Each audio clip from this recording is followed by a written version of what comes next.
আসসালামু আলাইকুম। আজকে আমাদের গ্রামের বাড়ি দেখাবো। আমাদের গ্রামে মাছ ধরবে, পুকুর আছে, তাই গেছে ওখানে। তো এই যে কি অবস্থা, পুরো বাড়িটা ঘাসে ভর্তি, পুরো বাড়িটা।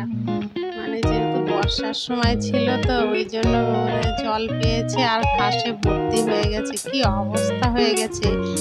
কেউ হয়তো পাঁচিল লাফিয়ে ঢুকেছিল, ঘাসগুলা কেটেওছে, সেটাও বুঝতে পারা যাচ্ছে।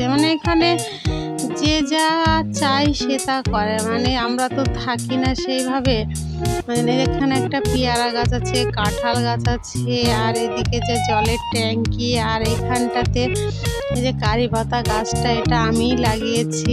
এত সুন্দর হয়েছে না, দেখেই সুন্দর লাগছে। কত সুন্দর হয়েছে গাছটা, কিন্তু আমার ছাদে আছে একই সঙ্গেকার গাছ, অত সুন্দর হয়নি।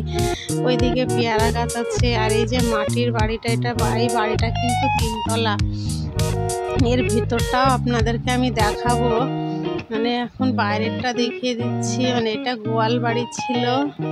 আর এই যে ট্যাঙ্কির, আমাদের জলের ট্যাঙ্কির কি অবস্থা দেখুন, কি হয়ে গেছে।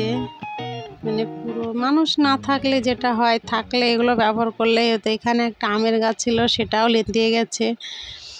মানুষ না থাকলে যেটা হয়। আর ওটা আমাদের পাকা বাড়ি, এটা পরে করা হয়েছে। আমরা আগে এসে মাটির বাড়িতে থাকতাম, তো খুব ভয় লাগতো বলে পাকা বাড়িটা করা হয়েছে। ছোট্ট করে একটা বাড়ি করে দিয়েছি ওটাই। আমার শ্বশুরমশাই করেছেন ওই বাড়িটা, যে আমরা এখানে ছুটিতে মাঝে মধ্যে এসে থাকবো বলে এটা করা হয়েছে। আমাদের পুকুরও আছে, পুকুরটাও আমি দেখাবো। এই যে বাড়িটা, পেয়ারা গাছ আছে। তো আপনারা বলবেন কেমন লাগছে আমাদের গ্রামের বাড়িটা।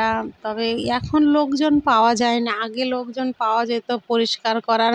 টাকা দিলেই কেউ না কেউ চলে আসতো। কিন্তু শহরে কি হয়, টাকা দিলে আপনার যে কোনো কাজ সব করে দেবে, কিন্তু গ্রামের মানুষ কোনোদিনই করবে না। আগে হেল্প করার মতো করতো, সেটাও এখন আর করে না কেউ।